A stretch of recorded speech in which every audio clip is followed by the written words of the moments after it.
bilo, brate. Ajde, srećno, brate. Ako vidiš Mitra, ako ga ne mrzi da izađe... Mi ćemo naše, brate. I to smo, brate, pored korner. Znači, u 5 ćemo dođemo. Tamo idemo, da. Biće, brate, posljednje.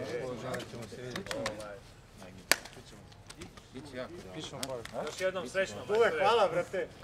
Sve najbolje, čao. Javite ako šta to? Momci, ajmo da čujemo vašu priču. Otkud vi ovde i zašto ste ovde došli? Mi smo došli ovde zbog Duška Tošića, da ga podržimo iz njegovog sela Orlovata. Prešli smo 1700 km, putovali 27 sati da mu pružimo ovde podršku i eto, to je to nešto. A koliko se znate s Duškom? Pa znamo se ceo život, odrasli smo zajedno, svi smo otprilike tu. Pecanje isto, brate.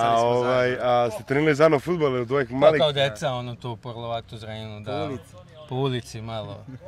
I eto, ostalo to prijateljstvo i pozvano se ovde da dođemo ga bodrimo, što smo mi prihvatili obe ručke i eto. To je veliki gest od njega. Kako ne, i od njega i od nas što smo prešli toki put da dođemo da mu pomognemo.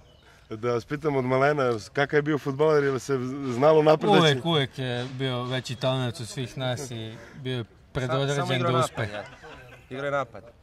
Bio je napadač kao klinac, eto sad je odbrana. Naučio. Zato ponekad da gol.